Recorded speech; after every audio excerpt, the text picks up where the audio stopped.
My name is Rebecca Martinez, and I'm 29 years old. I work as a veterinary technician in Portland, Oregon, living in a small studio apartment that I've called home for the past 3 years. Last Tuesday, I stood in the back row of St. Catherine's Methodist Church, watching my grandmother's casket being carried down the aisle by 6 men who barely knew her, while my entire extended family whispered about what a disappointment I had always been to the woman we were there to honor. I'd love to know which corner of the globe you're watching from. And if this story speaks to you, make sure to subscribe. Tomorrow's video is one you absolutely can't miss. What happened after the service ended would not only shock every person in that church, but would completely rewrite everything I thought I knew about my place in this family and the woman whose funeral we were attending. For 29 years, I had been the granddaughter who never quite measured up, the one who chose animals over people, who picked a modest career over ambition, who remained single while my cousins collected engagement rings and baby announcements. Like trophies, the morning started like any other funeral morning, I suppose.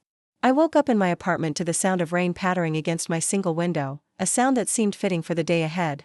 My black dress hung on the closet door where I had placed it the night before, a simple piece I had bought 3 years ago for another funeral and hoped I wouldn't need to wear again so soon. But grandmother Elena had other plans, apparently. I had driven down from Portland to Sacramento the evening before, making the 6-hour journey in my aging Honda Civic with its rattling exhaust pipe and temperamental air conditioning. The drive gave me plenty of time to think about what I would face once I arrived in my hometown, a place I had deliberately left behind after high school graduation 11 years earlier. Sacramento held memories I preferred to keep buried, conversations I didn't want to repeat, and family dynamics I had spent over a decade trying to understand and ultimately escape. Coming back for grandmother Elena's funeral felt like willingly walking into a room full of people who had already decided exactly who I was and what I was worth before I even opened my mouth. The funeral home had been exactly what I expected. Aunt Patricia, my mother's older sister, had taken charge of all the arrangements with her usual efficiency and need to control every detail. She greeted mourners at the door wearing a perfectly tailored black suit and an expression of practiced grief that she had perfected through years of organizing family gatherings and managing family crises. Patricia had always been the successful one, the daughter who married well, produced 2 accomplished children, and lived in the kind of house that appeared in home decorating magazines. Her husband Richard owned 3 car dealerships across Central California, and their twins, Jessica and Jonathan, were both finishing their residencies in prestigious medical programs.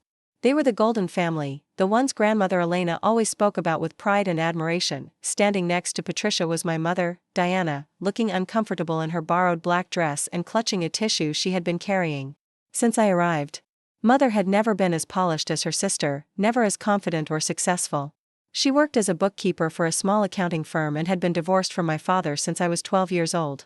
While Patricia commanded rooms, my mother faded into backgrounds, always apologizing for taking up space or speaking too loudly. The contrast between the 2 sisters had always been stark, and I suppose I had inherited my mother's tendency to disappear rather than demanding attention.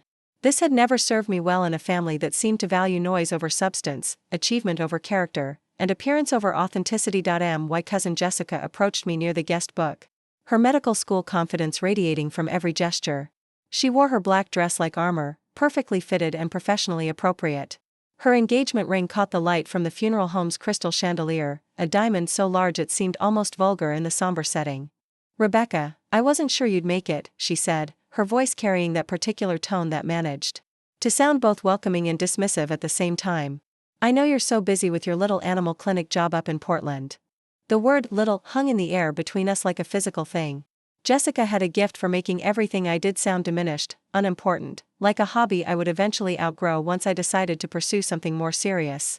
She had been doing this since we were children, always managing to make me feel smaller without saying anything directly cruel enough to be called out. "The veterinary hospital," I corrected quietly, though I immediately regretted giving her the satisfaction of knowing her comment had bothered me. "And yes, I arranged to take time off. Grandmother Elena was important to me." "Of course she was," Jessica replied with a smile that didn't reach her eyes. "She always worried about you, you know. Always wondering when you were going to find someone to settle down with, when you were going to do something meaningful with your life. It broke her heart that you never came to visit." The accusation hit exactly where Jessica intended. I had visited grandmother Elena, but not as often as I should have, and certainly not as often as Jessica and Jonathan, who lived only an hour away in San Francisco. My visits had been brief, usually lasting just a weekend, and always filled with the kind of tension that comes from trying to connect with someone who fundamentally disapproved of the choices you had made. Grandmother Elena had been a formidable woman, immigrating to California from Mexico as a young bride and building a life through sheer determination and an unwavering belief in traditional values.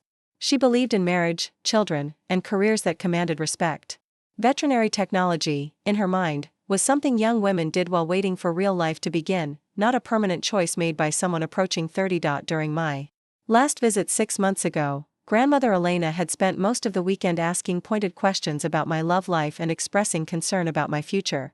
Mija, she had said while we sat in her kitchen drinking coffee from cups she had owned for 40 years, you're not getting any younger. When are you going to give me great-grandchildren to spoil?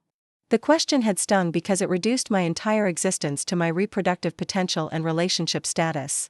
It dismissed my education, my career, my volunteer work at the animal shelter, my friendships, and everything else that made up my life. But arguing with Grandmother Elena had always been futile. She came from a generation and culture where women followed specific paths, and deviation from those paths was viewed as failure rather than choice. The service itself was a blur of familiar hymns, readings from scripture, and a eulogy delivered by Father Martinez, a priest who had known Grandmother Elena for over 30 years. He spoke about her strength, her devotion to family, her work ethic, and her generosity to those in need. He painted a picture of a woman who had overcome tremendous obstacles to create a legacy of love and prosperity for her descendants. Sitting in that back pew, I found myself thinking about the Grandmother Elena I remembered from my childhood, before I had disappointed her by growing up differently than she had hoped. She had taught me to make tamales during Christmas visits, her hands guiding mine as we spread masa and filled corn husks with carefully seasoned pork. She had shown me her garden, explaining how different plants needed different care, how patience and attention could make beautiful things grow even in difficult soil. Those memories felt distant now, overshadowed by years of subtle disapproval. And not so subtle hints that I was wasting my potential. The woman being eulogized sounded like someone I had once known but lost touch with somewhere along the way, like an old friend whose phone number you misplace until it's too late to call after the service. We gathered in the church fellowship hall for the traditional meal. Folding tables covered in white paper tablecloths held casserole dishes and covered plates brought by church members and family friends. The room buzzed with quiet conversations as people shared memories and offered condolences to our family. I filled a small plate with food I didn't really want and found a seat at a table in the corner, hoping to eat quickly and quietly before making my excuses to leave. The drive back to Portland would take 6 hours, and I had to work the next morning. A German shepherd named Max was scheduled for surgery to remove a tumor, and Dr. Patterson would need my assistance. But isolation wasn't to be granted so easily. Aunt Patricia approached my table with her plate and sat down across from me without invitation, her expression suggesting she had something important to discuss. Behind her, I could see other family members watching our interaction with curious interest, as if they were waiting for some kind of performance. "Rebecca, I need to talk to you about something," Patricia began, her voice dropping to a confidential whisper. "About Grandmother Elena's will and the arrangements she made." My stomach tightened. I had no expectations regarding Grandmother Elena's estate. She had lived modestly in the same small house for 50 years, and while I knew she had been careful with money, I assumed whatever she left behind would go to my mother and Aunt Patricia, with perhaps small remembrances for her grandchildren. "I just want you to know that she left specific instructions about how her belongings should be distributed," Patricia continued. "And while she loved all of her grandchildren, she was realistic about who had made something of their lives and who was still struggling to find their way."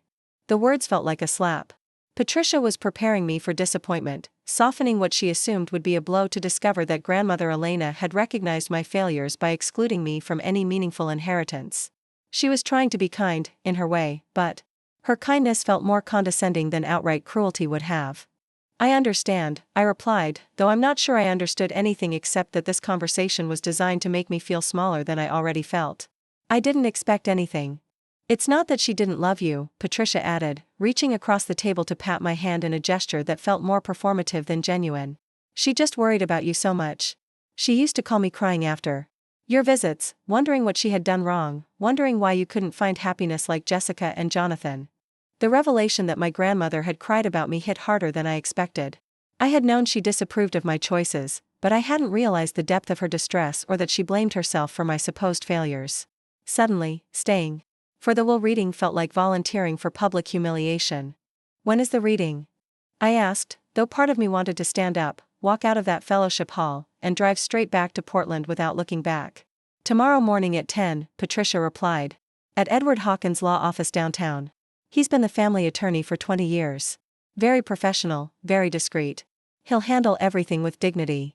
As I sat there picking at food I couldn't taste, I couldn't shake the feeling that tomorrow's meeting would be the final confirmation of what my family had always believed about me. I would sit in that lawyer's office and listen as grandmother Elena's disappointment in me was made official, legal, and permanent. The rest of the afternoon passed in a haze of awkward conversations and sympathetic looks from relatives who clearly viewed me as the family member who had never lived up to her potential. I heard whispered comments about my unmarried status, my choice to work with animals instead of people, my small apartment and old car. Each observation felt like evidence in a case being built against me, proof that I was exactly the disappointment. Everyone believed me to be E.by evening. I was exhausted from maintaining a pleasant expression while absorbing criticism disguised as concern. I drove to the small motel where I had booked a room for the night, a budget place near the highway that smelled like industrial cleaning products and featured a flickering neon sign advertising cable television and continental breakfast. Lying in that uncomfortable bed, staring at water stains on the ceiling and listening to traffic noise from the freeway, I wondered what grandmother Elena had really thought about me during those final years. Had she seen anything worth valuing in the life I had built, or had she only noticed what was missing? Tomorrow would bring answers I wasn't sure I wanted to hear. Growing up in the Martinez family meant understanding your place in an invisible hierarchy that no one ever discussed but everyone instinctively knew. At the top sat Aunt Patricia with her perfect marriage, successful business ventures, and children who collected achievements like other kids collected baseball cards.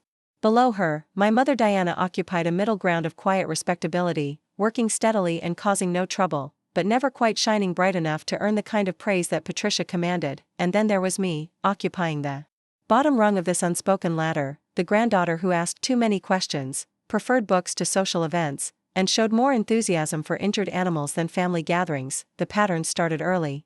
I remember being 7 years old at a family barbecue in Aunt Patricia's perfectly manicured backyard, watching Jessica and Jonathan perform an elaborate dance routine they had choreographed for the adults. Everyone clapped and cheered as they spun and jumped in synchronized movements, their matching outfits sparkling in the afternoon sun. When they finished, grandmother Elena pulled them close for hugs and photos, praising their creativity and talent. I had spent weeks preparing my own performance for that same gathering, memorizing facts about different dog breeds and their characteristics. When my turn came, I stood in front of the assembled adults and began reciting everything I had learned about golden retrievers, German shepherds, and beagles. I explained their temperaments, their exercise needs, and the health issues each breed commonly faced. The response was polite but lukewarm. A few relatives nodded and smiled, but I could see their attention drifting to other conversations. Uncle Richard checked his watch twice during my presentation. When I finished, grandmother Elena patted my head and said, "That's nice, Mija, but maybe you should learn about something more useful for young ladies." The message was clear: Jessica and Jonathan's interests were valuable and worth celebrating, while mine were peculiar hobbies that I would hopefully outgrow. This dynamic would repeat itself countless times over the years, creating a pattern where I learned to expect less attention, less praise, and less consideration than my cousins received. School became my refuge during those early years.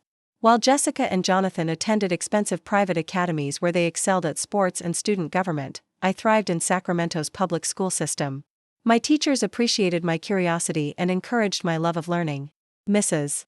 Henderson, my fourth-grade teacher, noticed my fascination with animals and started bringing in books about veterinary medicine and wildlife conservation. "You have a special gift for understanding animals, Rebecca," she told me one afternoon as I helped her clean the classroom hamster cage. "Some people are naturally good with numbers or art. You're naturally good with living creatures. That's a wonderful talent." Her words meant more to me than she probably realized. For the first time, an adult was telling me that my interests weren't just acceptable, they were valuable. At home, my passion for animals was treated like an inconvenient phase I would eventually abandon. At school, it was recognized as a potential calling. During middle school, I volunteered at the Sacramento County Animal Shelter every Saturday morning. While Jessica and Jonathan participated in tennis lessons and debate club, I cleaned kennels, socialized frightened dogs, and helped with basic medical care under the supervision of the shelter veterinarians. The work was often dirty and emotionally difficult, but it felt more meaningful than anything else in my life. Dr. Sarah Chen, the shelter's head veterinarian, became an unexpected mentor. She was a small woman with calloused hands and infinite patience, who could calm a terrified animal with just her voice and gentle touch. Watching her work was like observing magic. She could diagnose problems other veterinarians missed and coax recovery from animals that everyone else had given up on. Medicine is about more than treating symptoms, she explained to me one morning as we examined a malnourished puppy someone had brought in the night before. It's about understanding the whole creature, their history, their fears, their capacity for healing. Animals can't tell us what hurts, so we have to learn to listen with our eyes and our hands. Those Saturdays at the animal shelter taught me things I never could have learned in any classroom. I discovered that I had an intuitive understanding of animal behavior, an ability to remain calm in chaotic situations, and a stomach strong enough to handle medical procedures that made other volunteers queasy. More importantly, I found a place where my contributions mattered, where my presence made a real difference in the lives of vulnerable creatures. A lot of love and effort went into bringing this story to life. If you're enjoying it, we'd be so grateful if you'd subscribe to our channel. Now, back to where we left off. Family dinners during this period became exercises in polite disconnection. While everyone else discussed Jessica's honor roll achievements and Jonathan's success on the soccer team, I would mention interesting cases from the animal shelter or share something I had learned about animal behavior. The responses were always the same, polite nods followed by swift changes of subject back to more important topics. Grandmother Elena's reactions were particularly painful. She would listen to my stories about helping injured animals with an expression that mixed concern with disappointment, as if I were describing symptoms of some troubling condition that needed treatment. Mija, it's good that you're kind to animals, she would say, but you need to think about your future. What kind of man wants to marry a woman who spends her time cleaning up after sick dogs? The question always stung because it reduced everything I cared about to an obstacle in securing male approval. In Grandmother Elena's worldview, a woman's primary value lay in her ability to attract and maintain a suitable husband. My passion for veterinary medicine wasn't seen as a career aspiration or a meaningful calling, but as an eccentric hobby that might interfere with my marriageability. High school intensified these family dynamics. Jessica and Jonathan were stars at their respective schools, accumulating awards and college scholarships with impressive efficiency. Jessica was valedictorian, student body president, and captain of the debate team. Jonathan earned a full scholarship to UC Berkeley for soccer while maintaining a perfect GPA in advanced placement classes. Meanwhile, I attended Lincoln High School, where I was a solid student but hardly a standout. I participated in Future Farmers of America, volunteered for the school's peer tutoring program, and worked part-time at a local veterinary clinic. My grades were good enough to earn acceptance to several state universities, but I wasn't generating the kind of achievements that made grandparents beam with pride at family gatherings. Dr. Michael Torres at the veterinary clinic where I worked became another important influence during my teenage years. He was a first-generation college graduate whose parents had immigrated from El Salvador, and he understood something about family expectations that differed from personal dreams. Your family wants success for you, he explained one evening as we finished treating a cat that had been hit by a car. But they're defining success based on their experiences and values. That doesn't mean their definition has to be your definition. His words planted seeds that would take years to fully grow. For the first time, someone was suggesting that my family's disappointment in my choices might reflect their limitations rather than my failures. The idea was both liberating and terrifying. College selection revealed the full extent of our family's different expectations. Jessica chose Harvard for pre-med, while Jonathan accepted his Berkeley scholarship for business administration. Both decisions were celebrated with family parties and proud announcements to extended relatives. When I announced my acceptance to Oregon State University for their veterinary technology program, the response was notably more subdued. Veterinary technology? Aunt Patricia repeated, as if she had never heard the term before. Is that like being a veterinary assistant? Don't you want to be an actual veterinarian? The question revealed a fundamental misunderstanding of my chosen field. Veterinary technicians aren't failed veterinarians any more than registered nurses are failed doctors. We're specialized medical professionals with our own education requirements, certification processes, and essential roles in animal healthcare. But explaining this to family members who had already decided my career choice represented settling for less seemed pointless. Grandmother Elena's reaction was even more direct. Mija, you're too smart to waste your life taking care of other people's pets. What about teaching? What about nursing? Those are respectable careers for women. The suggestion that caring for animals was somehow less respectable than other forms of medical care reflected generational and cultural attitudes I couldn't seem to bridge. In Grandmother Elena's mind, human needs would always take priority over animal needs, and careers that served people would always be more valuable than careers that served pets. Moving to Oregon for college felt like escaping to another planet. For the first time in my life, I was surrounded by people who shared my passion for animal welfare and understood the complexity of veterinary medicine. My classmates came from diverse backgrounds, but we all shared a common commitment to improving the lives of animals and supporting the veterinarians who provided their medical care. The academic program was rigorous, covering everything from animal anatomy and physiology to radiology and surgical assistance. We learned to draw blood, administer medications, monitor anesthesia, and provide post-operative care. The work required scientific knowledge, technical skills, and emotional resilience. During my second year, I began working at the Portland Animal Emergency Clinic, where I encountered cases that tested everything I had learned. We treated dogs that had been hit by cars, cats suffering from kidney failure, and exotic pets with complex medical needs. The pace was intense, the emotional stakes were high, and the learning curve was steep, but for the first time in my adult life, I felt like I was exactly where I belonged. My colleagues respected my skills and depended on my contributions. The veterinarians I worked with valued my observations and trusted my instincts. When pet owners thanked me for taking good care of their beloved animals, I experienced a satisfaction that no amount of family approval could have provided. Phone calls home during this period became increasingly strained. While I wanted to share my excitement about my studies and work experiences, family conversations consistently focused on what was missing from my life rather than what I was achieving. Questions about dating, marriage prospects, and future plans dominated every discussion. "Are you meeting nice young men in your program?" Mother would ask during our weekly calls. "Surely there must be some future veterinarians who would appreciate a woman with your interests." The assumption that my primary goal in attending veterinary technology school should be meeting potential husbands reflected the persistent belief that my career was secondary to my romantic prospects. It also revealed how little my family understood about my actual priorities and aspirations. Graduation from the veterinary technology program felt like a major accomplishment, but the family celebration was notably smaller than the parties that had marked Jessica and Jonathan's achievements. I had earned my certification, secured a position at a respected veterinary hospital, and begun building the professional life I had dreamed about since childhood. Yet the general family consensus seemed to be that I had completed training for a temporary job I would abandon once I found more serious adult responsibilities. The past 6 years working in Portland had been the happiest of my adult life. I had developed expertise in emergency veterinary care, earned the respect of my colleagues, and found deep satisfaction in work that aligned with my values and interests. I had built friendships with people who appreciated my dedication to animal welfare and understood the importance of the medical care we provided, but none of these achievements seemed to register with my family as evidence of success or happiness. During visits home, conversations continued to focus on what I lacked, rather than what I had accomplished. My single status, my modest income, and my choice to live alone were treated as problems requiring solutions rather than lifestyle preferences reflecting my priorities. The last conversation I had with grandmother Elena, just 2 months before her death, exemplified these ongoing tensions.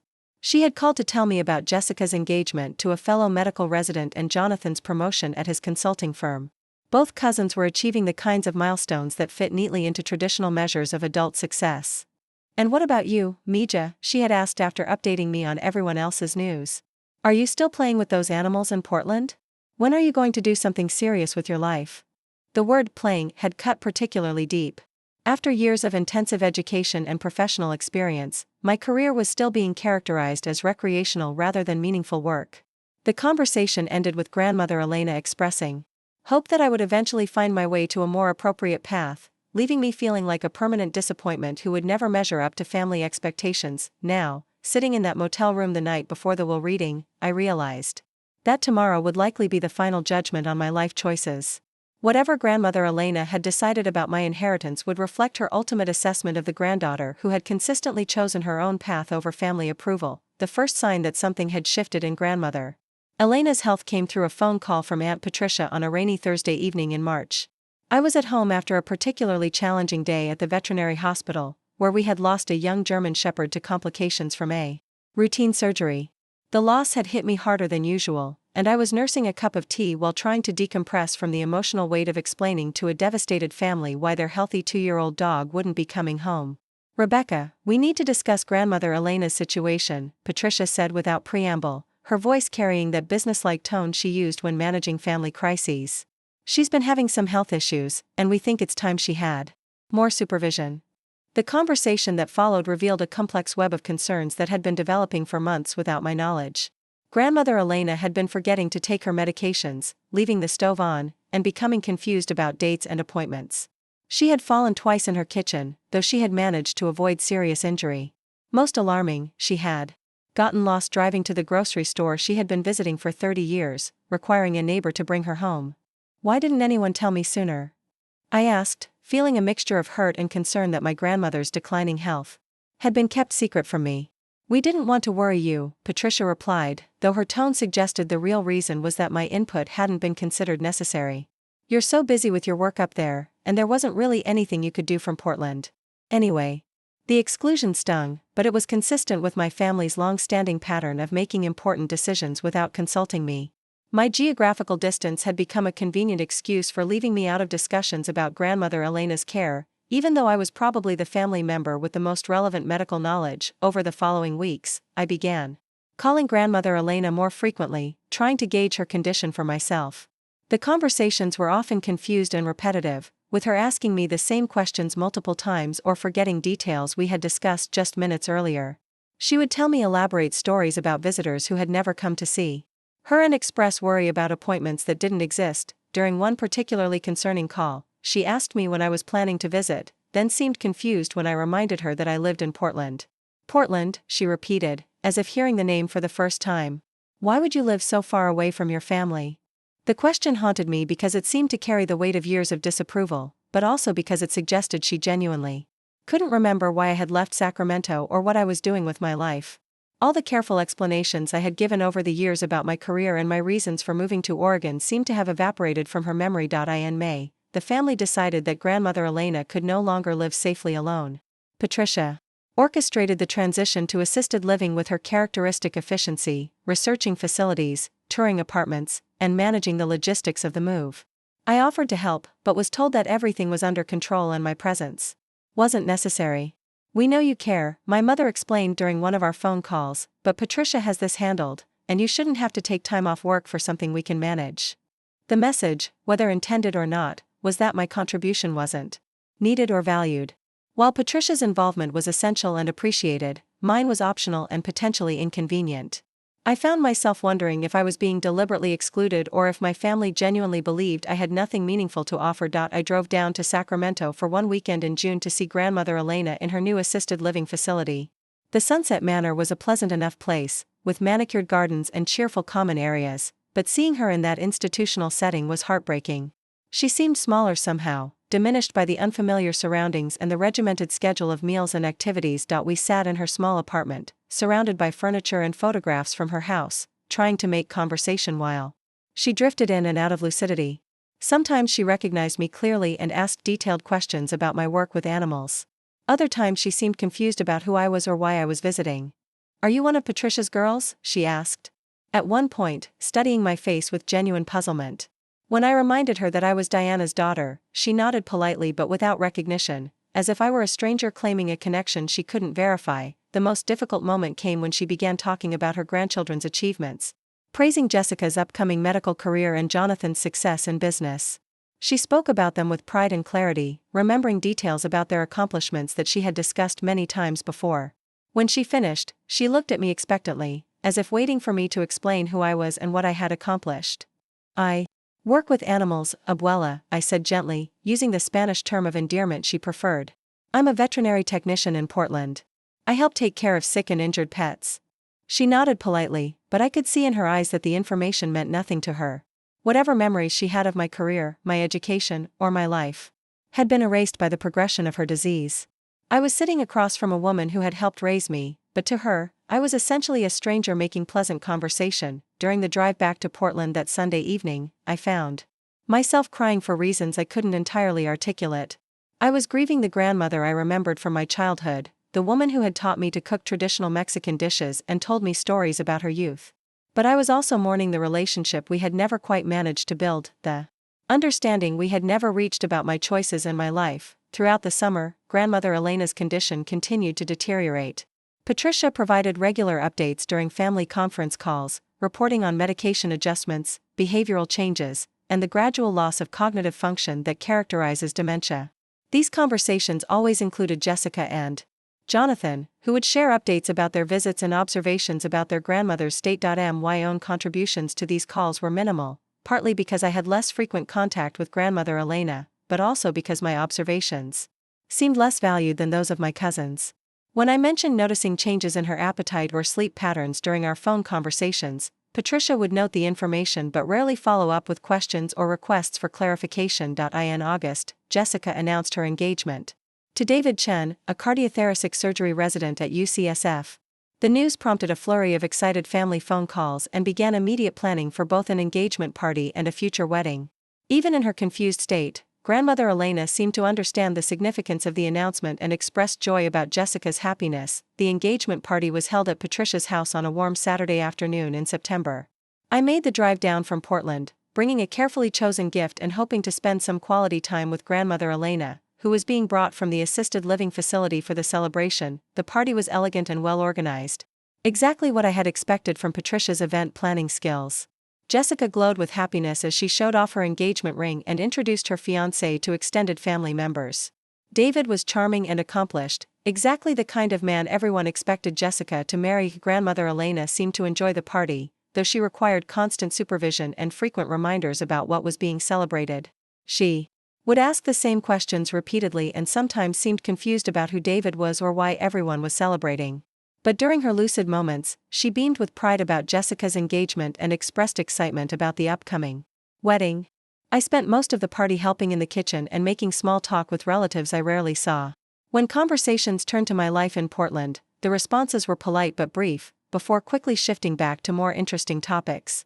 Like Jessica's wedding plans and Jonathan's recent promotion, the most painful moment came when grandmother Elena approached me near the gift table, looking confused and slightly lost. "Excuse me," she said politely, "but could you help me find Patricia? I don't recognize many people here." She was asking me, her own granddaughter, to help her navigate a family gathering because she no longer remembered who I was. I gently guided her to Aunt Patricia, who took her arm and began explaining who various relatives were, including me. "This is Rebecca, Mama," Patricia said patiently. "Diana's daughter. She lives in Portland now and works with animals." Grandmother Elena nodded and smiled at me, but it was the polite smile she would give to any stranger, without recognition or warmth. Whatever connection we had once shared had been severed by her disease, and I was now just another unfamiliar face at a family gathering. The fall months brought more concerning reports about grandmother Elena's declining condition. She was losing weight, becoming increasingly agitated, and requiring more intensive care than the assisted living facility could provide. Patricia began researching memory care units and discussing the difficult decision to move her to a facility that specialized in dementia patients. During this period, I found myself caught between wanting to be more involved in her care and recognizing that my family had established patterns of decision-making that didn't include me. I offered to contribute financially to her care expenses, but was told that grandmother Elena's savings and insurance were sufficient. I suggested visiting more frequently, but was reminded that she rarely recognized visitors anymore and might find unfamiliar faces upsetting. The underlying message was clear: while my concern was appreciated, my presence wasn't necessary. The family had developed a system for managing grandmother Elena's care that functioned efficiently without my input. My distance from Sacramento, both geographical and emotional, had effectively removed me from the circle of people whose opinions mattered in important family decisions. In November, grandmother Elena was moved to a specialized memory care facility after an incident where she became combative with staff members and other residents. The new facility was more secure and provided around-the-clock supervision, but it also represented another step away from the independent woman she had once been. I visited her there once, during Thanksgiving weekend, and the experience was devastating. She didn't recognize me at all and seemed frightened by my presence. When I tried to remind her of our connection, she became agitated and asked the nursing staff to remove the stranger who was bothering her. "She has good days and bad days," the head nurse explained compassionately. "Today seems to be a difficult day for her. Sometimes it's better to keep visits short when patients are feeling anxious." I left the facility feeling like I had lost my grandmother twice, once to the disease that had stolen her memories, and once to the family dynamics that had never quite allowed us to develop the relationship we might have had. The woman who had called me Mija and taught me to make tamales was gone, replaced by someone who saw me as a threat requiring removal. The phone call announcing grandmother Elena's death came on a Tuesday morning in February, while I was preparing for a busy day of surgeries at the veterinary hospital. Patricia's voice was calm and businesslike, providing the basic information about time and location while discussing preliminary arrangements for services. "The funeral will be Friday at St. Catherine's," she explained. We'll have visitation Thursday evening, and the burial will be Saturday morning. I assume you'll want to attend. The assumption felt grudging, as if my presence at my own grandmother's funeral was a courtesy rather than an expectation. But I confirmed that I would be there, requested details about the services, and began making arrangements to take time off work. The days between the death announcement and the funeral passed in a strange blur of professional obligations and personal grief. I found myself mourning not just grandmother Elena's death, but the loss of a relationship that had never reached its potential. We had spent years misunderstanding each other, with me wanting her approval for choices she couldn't accept, and her wanting me to make different choices that would earn that approval. Now there would be no more opportunities for reconciliation. No chance to bridge the gap between her traditional expectations and my independent path. Whatever disappointment she had felt about my life choices would be her final judgment, preserved in death and probably reflected in whatever arrangements she had made for her estate. The drive down to Sacramento for the funeral felt like a journey back into a family dynamic I had never successfully navigated, but this time without any possibility of change or growth. I would attend the services, participate in the family gatherings, and then return to Portland carrying the permanent weight of being the granddaughter who had never quite measured up to expectations. The morning of the will reading arrived with the kind of cold February rain that seems to seep into your bones and settle there permanently. I woke up in that dingy motel room feeling like I hadn't slept at all, my mind churning with anxiety about what I would learn in Edward Hawkins' law office. The continental breakfast consisted of stale donuts and weak coffee, but my stomach was too knotted to handle anything more substantial anyway. I dressed carefully in my one professional blazer, a navy blue piece I had bought for job interviews years ago and rarely had occasion to wear. Looking at myself in the cracked bathroom mirror, I tried to prepare mentally for what felt like an impending public judgment of my worth as a granddaughter. Whatever grandmother Elena had decided about her estate would be presented as legal fact, making her disappointment in me official and permanent. The law office of Edward Hawkins and Associates occupied the third floor of a historic building in downtown Sacramento's business district. The elevator was old and slow, giving me plenty of time to second-guess my decision to attend this meeting. I could have driven back to Portland the night before, avoiding this final humiliation and preserving whatever dignity remained in my relationship with my family. But something compelled me to see this through, even if it meant enduring public confirmation of my status as the family disappointment. The waiting room was decorated in burgundy leather and dark wood, with law books lining the walls and oil paintings of stern-looking judges observing everything with disapproving expressions. I arrived 15 minutes early and took a seat near the window, watching Sacramento's morning traffic while trying to calm my racing heart. Aunt Patricia arrived next, wearing a perfectly tailored black suit and carrying a leather portfolio that suggested she had come prepared for serious business. She greeted me with polite coolness, as if we were distant acquaintances rather than family members who had buried our grandmother just days before. I hope you understand that whatever we learned today, Grandmother Elena made these decisions when she was still mentally competent, Patricia said as she settled into the chair across from me. Her will was written several years ago, before her dementia became severe. The statement felt like a preemptive strike, warning me that any disappointment I experienced would be my own fault rather than a result of unfair treatment. Patricia was already managing the narrative, ensuring that Grandmother Elena's decisions would be viewed as reasonable and just, regardless of their impact on individual family members. My mother arrived a few minutes later, looking nervous and uncomfortable in her borrowed black dress. She had clearly been crying, her eyes red and swollen behind glasses that she kept adjusting unnecessarily. Diana had always been the most emotional member of our family, the one who absorbed everyone else's pain and carried it as her own burden. "How are you holding up, sweetheart?" she asked, sitting down beside me and reaching for my hand. Her palm was cold and slightly damp, betraying her anxiety about what we were about to learn. "I'm fine, Mom," I lied, though we both knew it wasn't true. I wasn't fine, and I wouldn't be fine until this ordeal was over and I could return to the life I had built in Portland, far away from family dynamics that consistently made me feel inadequate. Jessica and Jonathan arrived together, both looking composed and professional in their expensive clothing and confident demeanors. They had obviously coordinated their outfits, presenting themselves as the successful, attractive grandchildren who had fulfilled all of Grandmother Elena's hopes and expectations. Jonathan was wearing a charcoal gray suit that probably cost more than I made in a month, while Jessica had chosen a sophisticated black dress that looked like it belonged in a fashion magazine. They moved through the waiting room with the easy confidence of people who expected good things to happen to them, who had never doubted their place in the family hierarchy. "Rebecca, I'm surprised to see you here," Jessica said with that particular smile that managed to be both welcoming and condescending simultaneously. "I thought you might decide to skip this and head back to Portland early." The comment was designed to suggest that my presence was unnecessary, that whatever business we were here to conduct didn't really involve me. It was a subtle way of reinforcing my outsider status while maintaining plausible deniability about any intended insult.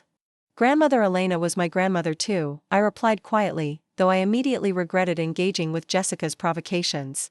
Nothing good ever came from defending myself against her carefully crafted remarks. At exactly 10 o'clock, a secretary emerged from the inner office and invited us to follow her down a hallway lined with more law books and formal portraits.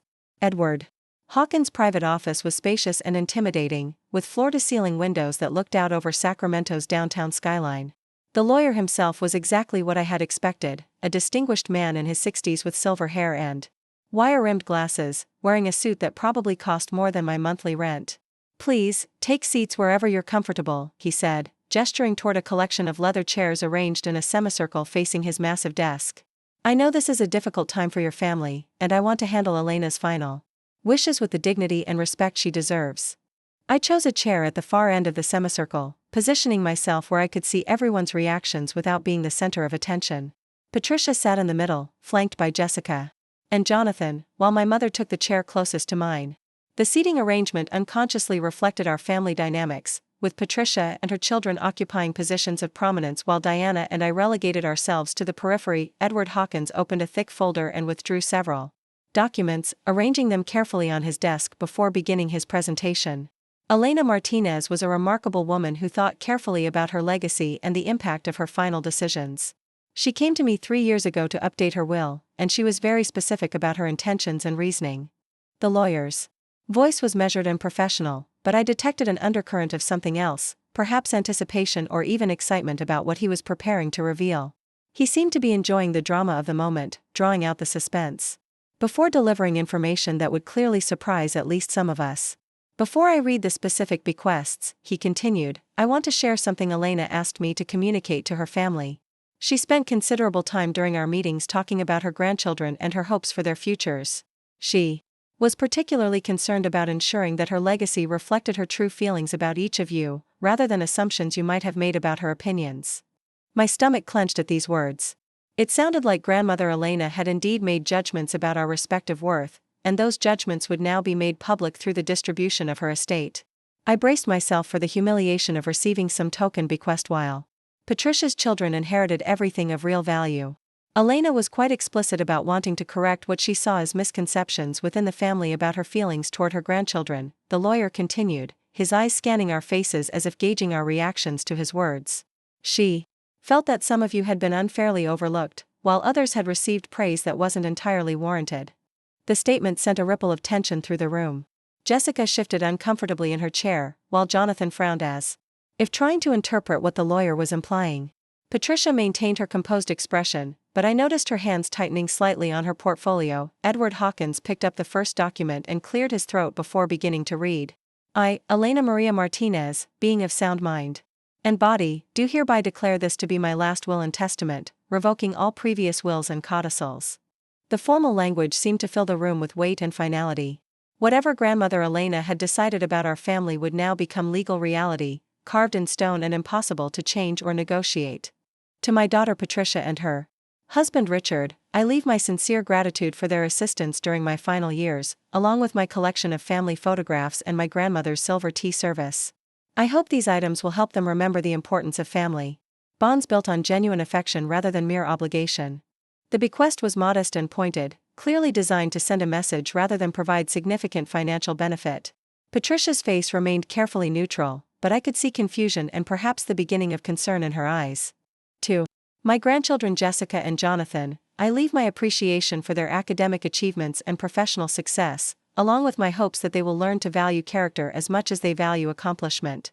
To Jessica, I leave my collection of medical journals from my years working as a nurse's aide, with the hope that she will remember healing requires compassion as well as knowledge. To Jonathan, I leave my business ledgers from the small cleaning service I operated for 20 years, with the reminder that honest work in any form deserves respect and dignity."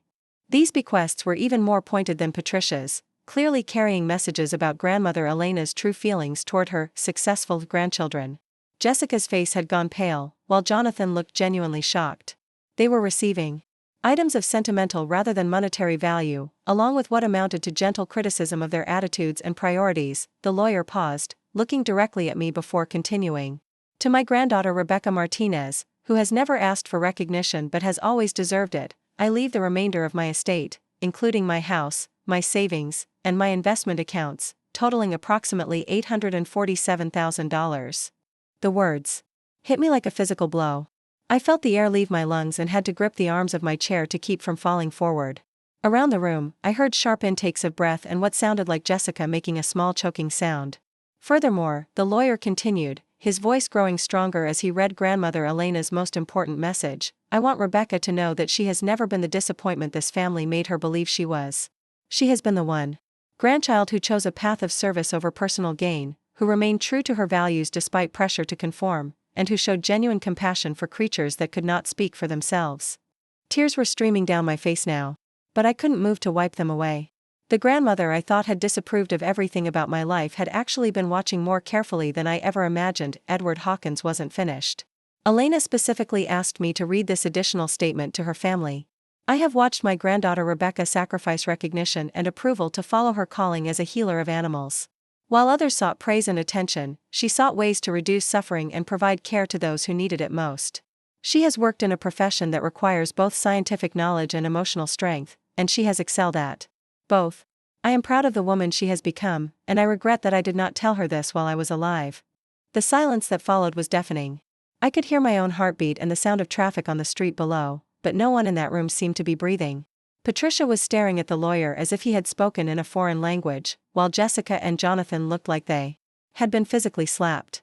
There's more, Edward Hawkins said gently, looking at me with something that resembled kindness. Elena included a personal letter for Rebecca, which I'm instructed to give her privately.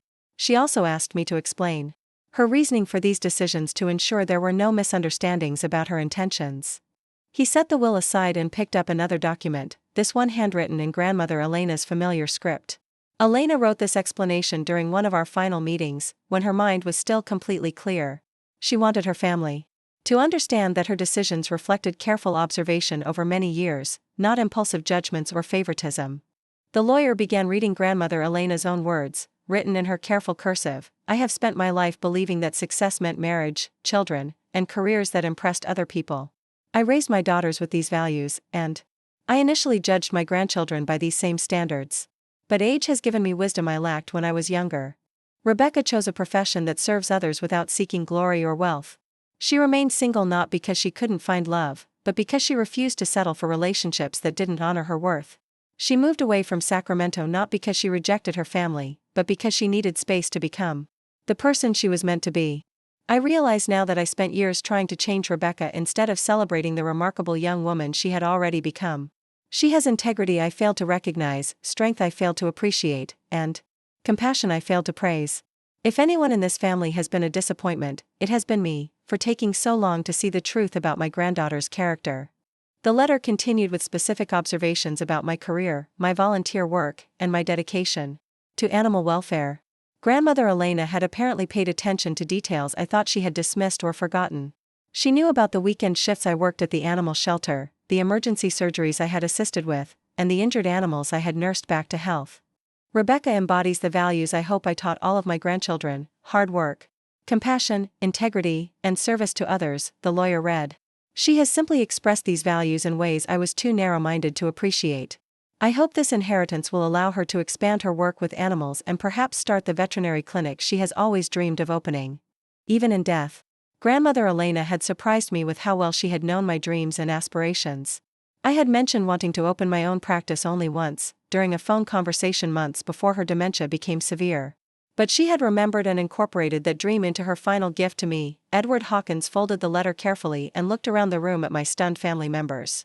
Elena also asked me to address any concerns about the mental competency behind these decisions. She underwent complete psychological evaluation before finalizing this will, specifically to prevent any challenges to her wishes. 3 separate doctors confirmed that she was mentally sound and fully capable of making these decisions. The preemptive legal protection showed just how well Grandmother Elena had understood her family's dynamics and the shock her decisions would create. She had anticipated that Patricia, Jessica, and Jonathan might attempt to contest the will, and she had made such challenges impossible. Patricia finally found her voice, though it came out as barely more than a whisper. I don't understand. Mother always praised Jessica and Jonathan. She was always proud of their achievements. Elena was proud of their achievements, the lawyer confirmed, but she was also concerned about their characters.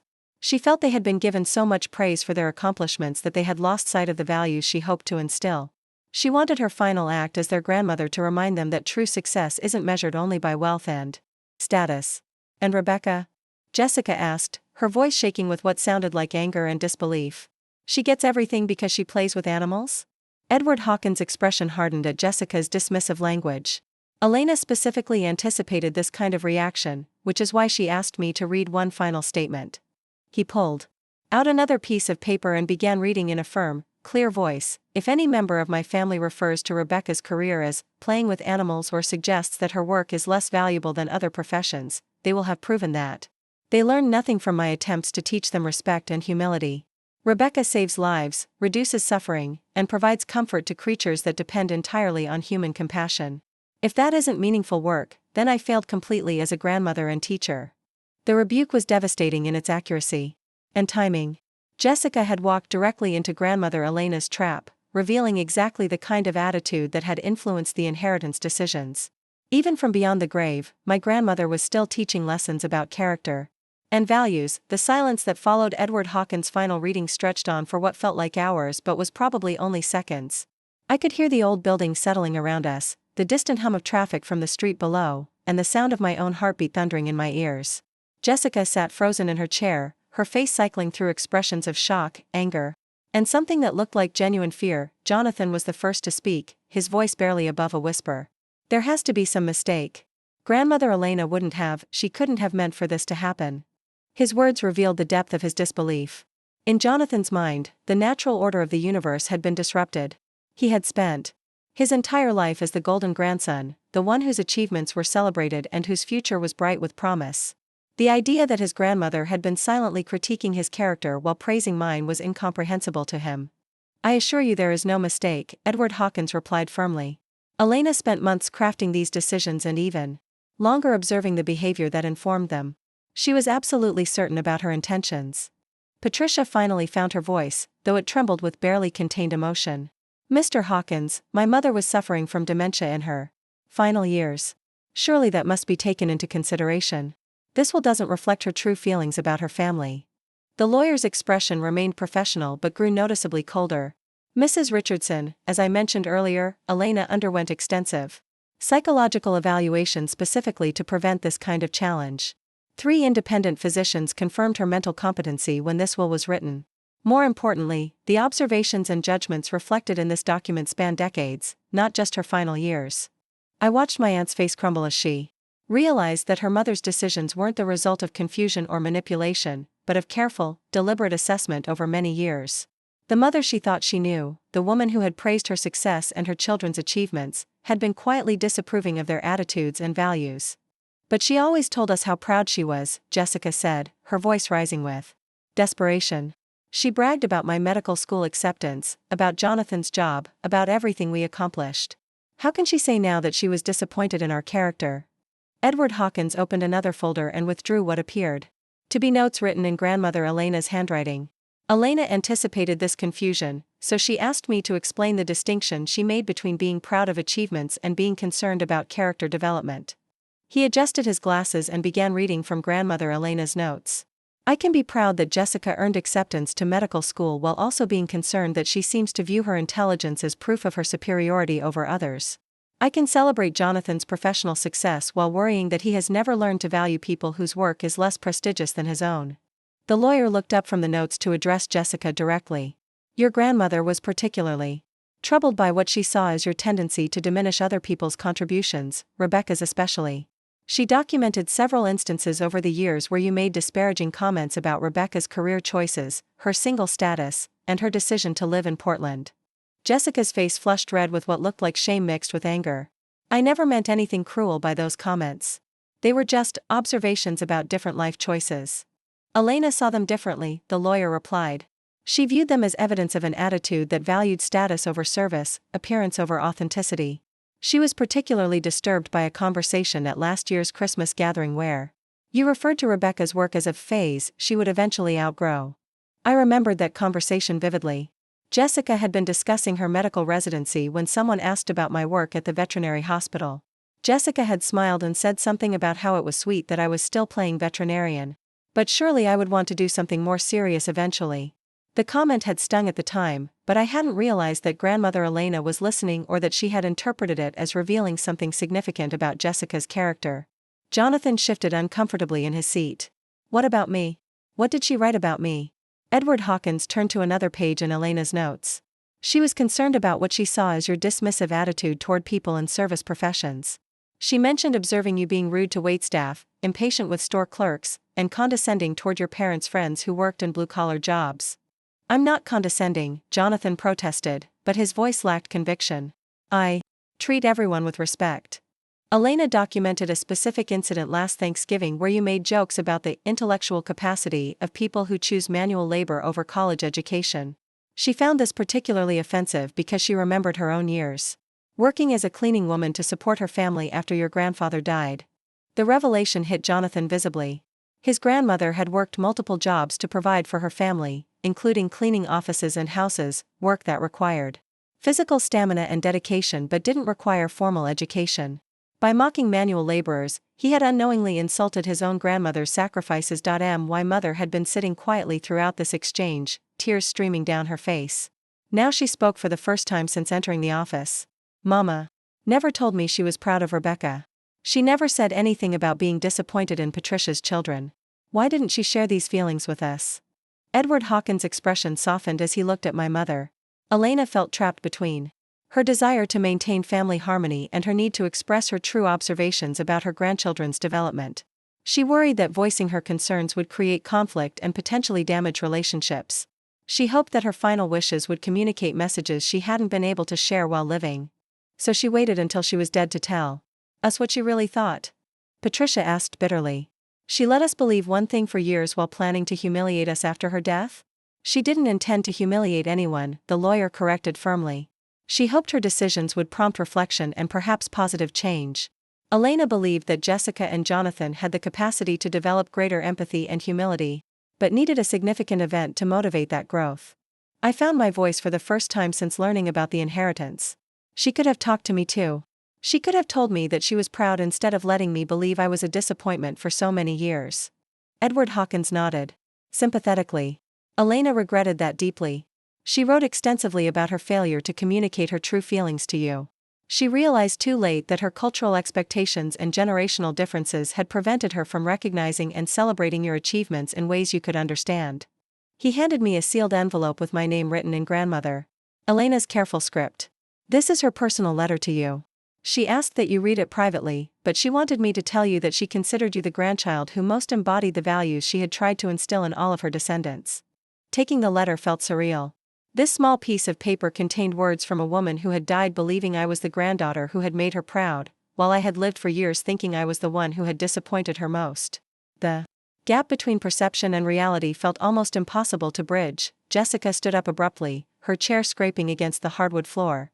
I can't listen to any more of this. My grandmother is dead, and now some lawyer is reading character assassinations disguised as legal documents. This is insane. Jessica, please sit down, Patricia said sharply. We need to understand the full scope of what's happening here. What's happening is that Rebecca gets almost $1 million for choosing a career that requires no real education or responsibility, while Jonathan and I get scolded from beyond the grave for actually making something of our lives. Jessica shot back, her composure finally cracking completely. Edward Hawkins stood up, his professional demeanor giving way to something that looked like genuine anger. Miss Martinez, your grandmother spent 4 years earning her veterinary technology certification, which required extensive study of anatomy, physiology, pharmacology, radiology, and surgical procedures. She then spent 6 years working in emergency veterinary care, where she regularly saved the lives of animals whose owners depended on her expertise and compassion. The lawyer's voice grew stronger as he continued. Your grandmother Elena specifically predicted that you would respond to these revelations by diminishing Rebecca's education and accomplishments. She found this tendency to devalue other people's work particularly troubling in someone pursuing a medical career. Jessica opened her mouth to respond, but Edward Hawkins wasn't finished. Elena asked me to remind anyone who questioned Rebecca's qualifications that veterinary medicine requires many of the same skills as human medicine, with the added challenge that patients cannot verbally communicate their symptoms or cooperate with treatment procedures. The defense of my career from beyond the grave was overwhelming. Grandmother Elena had not only understood the complexity and importance of my work, but had anticipated exactly how my family would respond to her decisions. She had prepared arguments I had never been able to articulate for myself, delivered by a lawyer who commanded respect in ways I never could. Jonathan remained seated, but his hands were clenched into fists. So what happens now? Rebecca gets rich while the rest of us get lectured about our moral failings. What happens now is that you have a choice, Edward Hawkins replied. You can continue to view this as unfair punishment, or you can consider it an opportunity to examine your attitudes and perhaps grow into the people Elena hoped you could become. Patricia had been quiet for several minutes, but now she looked directly at me with an expression I couldn't quite read. Rebecca, I need to ask you something, and I want you to be completely honest. I nodded, though I had no idea what she was about to ask. Did you know about any of this? Did Grandmother Elena ever give you hints about her plans, or about how she really felt about our family? The question revealed Patricia's suspicion that I had somehow manipulated my grandmother or gained advance knowledge of her intentions. She was looking for evidence that this inheritance was the result of scheming rather than genuine assessment of character. I had no idea, I replied honestly. I spent years thinking she disapproved of everything about my life. I thought she saw me as the granddaughter who had failed to meet her expectations. I was dreading this meeting because I assumed it would confirm that I was the family disappointment. My answer seemed to deflate some of Patricia's anger, replacing it with confusion and what might have been genuine sadness. Then we were all wrong about what she was thinking. All of us. Edward Hawkins consulted his notes one final time. Elena asked me to schedule a second meeting in 1 week, giving everyone time to process today's revelations. She hoped that after the initial shock wore off, family members might be able to have more productive conversations about moving forward. Moving forward? Jonathan asked incredulously. How exactly do we move forward from this? That's something you'll need to figure out together, the lawyer replied. But Elena believed that families can heal from misunderstandings and grow stronger through honest communication about difficult truths. As we prepared to leave the office, I realized that everything about my family relationships had changed in the span of an hour. The grandmother I thought had never understood me had actually seen me more clearly than I saw myself. The cousins, who had always made me feel inadequate, were now revealed to have character flaws that my grandmother found deeply troubling. And the inheritance that was supposed to prove my disappointment had instead become evidence of my worth. Walking out of that law office, I carried not just the promise of financial security, but the knowledge that I had been loved and valued in ways I never imagined. The woman whose approval I had sought for decades had been proud of me all along, even when I was too hurt and defensive to see it. I drove aimlessly through Sacramento streets for 2 hours after leaving Edward Hawkins' office, my mind spinning with revelations that had fundamentally altered my understanding of the past 29 years. The sealed letter from Grandmother Elena sat on my passenger seat like a living thing, demanding attention I wasn't yet ready to give. Instead, I found myself parking at McKinley Park, the same place where my family had held countless birthday parties and picnics during my childhood. Sitting on a bench near the duck pond, I watched families feeding bread to the waterfowl and children playing on equipment that looked exactly the same as it had when I was their age. The normalcy of the scene felt jarring against the earthquake that had just shifted my personal landscape. These strangers were living ordinary Saturday afternoons while I sat holding written proof that everything I believed about my place in the world had been wrong. My phone had been buzzing constantly since I left the law office. Text messages from my mother asking if I was okay, missed calls from numbers I didn't recognize, and a voicemail from Patricia that I deleted without listening to. I wasn't ready to discuss what had happened or to hear anyone else's interpretation of Grandmother Elena's decisions. I needed space to process the magnitude of what I had learned. The inheritance itself was almost secondary to the emotional revelation.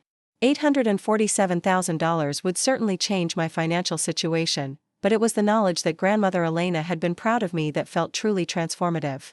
For decades, I had carried the weight of her perceived disappointment, adjusting my behavior and second-guessing my choices based on what I thought she wanted from me. When my phone rang with my mother's number for the 5th time, I finally answered. Her voice was thick with tears and confusion, the sound of someone trying to make sense of information that didn't fit her understanding of reality. Rebecca, honey, where are you? I've been so worried since we left the lawyer's office. Patricia. And the kids went back to her house, but you just disappeared. I'm at McKinley Park, I said, watching a small girl throw breadcrumbs to a group of aggressive mallards. I needed some time to think. This is all so overwhelming, my mother continued. I had no idea Mama felt this way about any of you. She never said a word to me about being concerned about Jessica and Jonathan, or about being proud of your career. I feel like I didn't know my own mother. The pain in her voice was genuine and heartbreaking. Diana had spent years trying to navigate between her own daughter and her more successful sister's family, always apologizing for my differences and trying to smooth over conflicts. Now she was learning that those differences had been viewed as strengths by the woman whose opinion mattered most. Mom, did you ever suspect that Grandmother Elena was paying more attention to our behavior than she let on? I asked. Never, she replied immediately. She seemed so focused on achievements and traditional milestones. Marriage, children, prestigious careers. I thought she worried about you because you hadn't checked those boxes yet. We talked for another 20 minutes, both of us trying to reconstruct memories and conversations in light of what we now knew. My mother admitted that she had sometimes felt caught between defending my choices and acknowledging what she thought were Grandmother Elena's legitimate concerns about my future. I should have stood up for you more, she said finally. I should have recognized how hard you were working and how much good you were doing in your job. Instead, I let you think that I agreed with criticisms that apparently weren't even real. After ending the call with my mother, I finally opened Grandmother Elena's letter. My hands shook as I unfolded the pages, written in the careful cursive I remembered from birthday cards and Christmas notes throughout my childhood. Mi querida Rebecca, it began, using the Spanish endearment she had called me when I was very young, before our relationship became complicated by expectations and misunderstandings. If you are reading this, then I am gone and you have learned that I was proud of you all along. I know this must be confusing and perhaps painful, and I am sorry for not finding the courage to tell you these things while I was alive to see your reaction. The letter went on for 3 pages, detailing specific memories I thought Grandmother Elena had forgotten or dismissed. She remembered the day I graduated from veterinary technology school, when I called to share my excitement and she had given what I interpreted as a lukewarm response. In reality, she had been so proud that she cried after hanging up the phone, but hadn't known how to express emotions that didn't fit her cultural expectations. She wrote about watching me care for injured animals during family visits, noting my gentleness and patience with creatures that were frightened and in pain. She had seen these qualities as evidence of a character that would serve me well in any profession, but had worried that my chosen field wouldn't provide the financial security she wanted for all her grandchildren. I realize now that I spent too many years trying to change you instead of celebrating who you were becoming, she wrote. You have integrity that cannot be taught and compassion that comes from your heart, not from obligation. These are gifts that will serve you throughout your life, regardless of what career you choose or whether you marry or have children. The most powerful part of the letter addressed the inheritance directly. I am leaving you my house and savings not because I pity you or want to compensate for years of misunderstanding, but because I believe you will use these resources wisely and generously. I have watched you give time and energy to causes you believe in, even when no one noticed or thanked you. I trust you to continue making decisions based on what is right rather than what is profitable or impressive. She concluded by asking me to be patient with Patricia, Jessica, and Jonathan as they process these revelations. They are not bad people, but they have been praised for the wrong things for so long that they may need time to understand what true success looks like. I hope this experience will help all of my grandchildren grow into the people I believe you can become. Reading Grandmother Elena's actual thoughts about my life and character felt like receiving a gift I had given up hope of ever getting. She had seen and valued qualities in me that I had learned to hide or apologize for, recognizing them as strengths rather than character flaws. I spent the rest of the weekend alone in my motel room, avoiding family members and taking long walks through neighborhoods I remembered from my childhood. The familiar streets looked different now, as if the revelation about Grandmother Elena's true feelings had changed the lens through which I saw everything from my past. On Sunday afternoon, my mother knocked on my motel room door, carrying a bag of Chinese takeout and wearing an expression of determined maternal concern. We ate in awkward silence for a few minutes before she set down her chopsticks and looked at me directly. I talked to Patricia yesterday, she said. She's struggling with all of this, but I think she's also starting to recognize some truths she's been avoiding for years. What kind of truths? I asked, though I wasn't sure I was ready to hear about Patricia's emotional journey. She admitted that Mama used to make comments about Jessica and Jonathan that she dismissed as old-fashioned thinking. Concerns about their attitudes toward people who weren't as educated or successful as they were. Patricia thought Mama was being overly sensitive, but now she's wondering if those observations were more accurate than she wanted to believe. My mother paused, choosing her words carefully. She also said she realizes now that Mama used to ask about you more than she let on. Questions about your work, your living situation, whether you seemed happy when we talked. Patricia thought. Mama was gathering evidence to criticize your choices, but she's starting to think those questions came from genuine concern and interest. The conversation with my mother helped me understand that the revelations in Edward Hawkins' office had shaken more than just my understanding of my relationship with grandmother Elena. Everyone in our family was being forced to re-examine assumptions and perceptions that had shaped our dynamics for decades. Monday morning brought the drive back to Portland. But instead of feeling like an escape from family drama, the journey felt like a return to a life that would need to be reconsidered in light of new possibilities. The inheritance meant I could potentially open my own veterinary practice, pursue additional education, or explore other ways to expand my work with animals. More importantly, I was returning to Portland with a fundamentally different understanding of my worth and place in the world. The validation I had sought from my family for so many years had actually been there all along, hidden beneath cultural expectations and generational misunderstandings that had prevented honest communication. When I walked into the veterinary hospital on Tuesday morning, Dr. Patterson immediately noticed something different about my demeanor. "You look like someone who's received interesting news," he observed as we reviewed the day's surgical schedule. I told him about the inheritance and about learning that my grandmother had been proud of my career choice all along. His reaction was immediate and enthusiastic, not just about the financial windfall, but about the emotional validation I had received.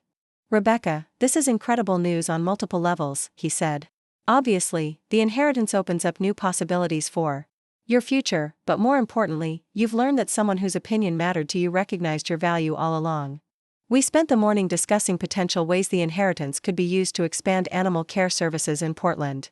Dr. Patterson had always been impressed by my work with emergency cases and had mentioned several times that I had the skills and temperament to run my own practice. "Have you ever seriously considered specializing in emergency veterinary care?" he asked as we prepared a golden retriever for surgery to remove a tumor. "There's a real need for after-hours animal emergency services, and you have more experience with critical cases than most veterinary technicians with twice your years in practice." The conversation planted seeds that began growing immediately. For the first time in my adult life, I had the financial resources to pursue professional dreams that had seemed impossibly expensive just days earlier. The inheritance wasn't just money, it was freedom to make choices based on passion rather than practical necessity. Over the following days, I found myself reassessing not just my career possibilities, but my entire relationship with my family and my understanding of my place in their lives. The woman I had thought disapproved of my independence had actually admired my strength. The grandmother I believed saw me as a failure had recognized me as the grandchild who most embodied her values. The knowledge was transformative, but it also brought new responsibilities and challenges. How do you rebuild relationships that were based on misunderstandings? How do you move forward with people who had made you feel inadequate for years, even if those feelings were based on incorrect assumptions about their true opinions? These questions would need answers, but for the first time in decades, I felt equipped to address them from a position of strength rather than defense. Grandmother Elena's final gift wasn't just financial security, it was the confidence that comes from knowing you are valued for who you actually are, not for who others think you should become. The follow-up meeting Edward Hawkins had scheduled took place exactly 1 week after the initial will reading, but the atmosphere in his office felt completely different. Instead of the tense anticipation that had filled the room during our first gathering, there was a subdued quality to our interactions, as if everyone was still processing revelations that had fundamentally shifted our family dynamics. I arrived early again, but this time I chose a seat in the middle of the semicircle rather than hiding at the periphery. The inheritance had given me more than financial security, it had provided a foundation of confidence I had never experienced before. Knowing that grandmother Elena had valued my character and choices made it easier to occupy space without apologizing for my presence. Patricia entered the office looking older than she had the previous week, her usual polished composure replaced by something that resembled vulnerability. She nodded at me with less coldness than I was accustomed to, though her expression remained guarded and uncertain. "Rebecca," she said as she took the seat beside mine, "I owe you an apology." "Several apologies, actually." The acknowledgement surprised me. Patricia had never admitted to wrongdoing in any family conflict I could remember, always maintaining that her actions were justified by superior knowledge or good intentions. "I've spent the past week thinking about things Mama wrote in that will," she continued, her voice quieter than usual. "About my children's attitudes and my own behavior over the years. I realize now that I may have contributed to making you feel unwelcome in your own family." Before I could respond, Jessica and Jonathan arrived together, though their usual confident demeanor had been replaced by something that looked like genuine humility. Jessica's engagement ring caught the light. as she fidgeted with her hands, but she wasn't displaying it prominently the way she had during previous family gatherings. "Hi, Rebecca," Jessica said softly, avoiding direct eye contact. "I'm glad you decided to come to this meeting. I wasn't sure you would want to see us again after everything that was said last week." Jonathan took the chair on my other side, creating a seating arrangement that felt more inclusive than the divided camps of our previous meeting. "We've been doing a lot of talking," he said, gesturing between himself and Jessica, "about grandmother Elena's observations and about things we said and did over the years." My mother arrived last, carrying a small wrapped package and wearing an expression of hopeful nervousness. She had called me every day since the will reading, checking on my emotional state and sharing her own process of re-examining family memories. In light of grandmother Elena's revelations, Edward Hawkins began the meeting by explaining that Elena had left specific instructions for this follow-up session. She had anticipated that family members would need time to process their initial reactions and hoped that a second meeting might facilitate more productive conversations about moving forward. Elena asked me to share some additional thoughts she had about healing family relationships, he began, consulting notes written in her familiar handwriting. She believed that misunderstandings could be resolved through honest communication and mutual respect, but only if all parties were willing to acknowledge past mistakes and commit to different behavior in the future. The lawyer looked around the room at each of us before continuing. She also wanted me to emphasize that her inheritance decisions weren't intended as punishments, but as opportunities for growth and reflection. She hoped that Jessica and Jonathan would use this experience to develop greater empathy and humility, while Rebecca learned to value herself more highly and stop seeking approval from people who had failed to appreciate her worth. Patricia shifted in her chair, clearly uncomfortable with the implications of Elena's message. "Mr. Hawkins, what exactly did my mother expect to come from these revelations? Did she think we would just suddenly become different people? She hoped you would become more honest about your feelings and more respectful of different ways of achieving success," he replied. Elena felt that family gatherings had become performances where everyone pretended to feel things they didn't actually feel, while real concerns and appreciation went unexpressed. Jessica spoke up for the first time since the meeting began. "I want Rebecca to know that I'm sorry for the way I talked about her career and her choices. I didn't realize how condescending I sounded, or how much my comments were hurting someone I care about." The apology was clearly difficult for Jessica to deliver, but it sounded genuine rather than performed. She was finally acknowledging behavior that had been obvious to everyone except herself. "I think I got so used to being praised for my achievements that I started believing my education and career path made me superior to other people," she continued. "Grandmother Elena was right to call that out. It's not an attractive quality, and it's not the person I want to be." Jonathan nodded in agreement. "I've been thinking about that conversation she mentioned, where I made jokes about people who choose manual labor over college. I didn't even remember saying it until Mr. Hawkins brought it up, but that's probably because I've said similar things so many times that they don't register as significant anymore." He looked directly at me as he spoke. "I realize now that I've been dismissive of your work and your choices because they were different from what I thought success looked like. But grandmother Elena was right that helping animals and providing medical care is meaningful work that requires real skill and knowledge." My mother unwrapped the small package she had brought, revealing a framed photograph I hadn't seen in years. It showed me at age 10, carefully bandaging the paw of a neighbor's injured dog while grandmother Elena watched with an expression of pure pride and affection. "I found this in Mama's house when Patricia and I were going through her belongings," my mother explained. She had it sitting on her bedside table, right next to pictures of Jessica's medical school graduation and Jonathan's college commencement. "I think she kept it there because it reminded her of the moment she realized what kind of person you were growing up to be." Looking at the photograph was overwhelming. The little girl in the picture was completely absorbed in providing care to an animal that needed help, oblivious to anyone watching or judging her actions. Grandmother Elena had recognized something in that moment that had taken me decades to appreciate about myself. "There's something else," Patricia said, pulling a folder from her purse. "Mama kept a scrapbook of newspaper clippings and articles about veterinary medicine. Things she found that reminded her of your work. She never showed it to anyone, but it's filled with stories about veterinary technicians saving animals' lives and providing critical medical care." The revelation that grandmother Elena had been collecting articles about my profession showed a level of interest and pride that she had never expressed directly. While I thought she was dismissing my career as unimportant, she had been educating herself about its significance and complexity. Edward Hawkins smiled as he observed our family's tentative attempts at honest communication. "Elena would be pleased to see this conversation happening." She believed that your family had the capacity to develop healthier relationships based on mutual respect rather than competition and comparison. What happens now? I asked, though I wasn't sure anyone had a clear answer to that question. That's up to all of you, the lawyer replied. Elena hoped that understanding her true feelings would create opportunities for different kinds of conversations and relationships. But she also understood that change takes time and effort from everyone involved. Patricia looked at me with an expression I had never seen before, something that resembled genuine respect. Rebecca, I hope you'll consider staying connected with our family as we all figure out how to do better. I know we've made mistakes, but we care about you and we want to learn from what grandmother Elena taught us.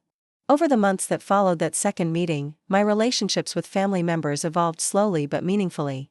Jessica and Jonathan began asking genuine questions about my work and sharing their own struggles with the pressure to maintain perfect careers and relationships. Patricia started inviting me to family gatherings with actual enthusiasm rather than obligation. Most importantly, I began making decisions based on my own values and interests rather than trying to earn approval from people who had already given it without my knowledge. Using part of grandmother Elena's inheritance, I opened a specialized emergency animal clinic that provided after-hours care for pets whose owners couldn't afford expensive emergency room visits. The clinic became exactly what Dr. Patterson had predicted it could be, a vital community resource that saved lives and provided peace of mind to families who loved their animals but struggled with veterinary costs.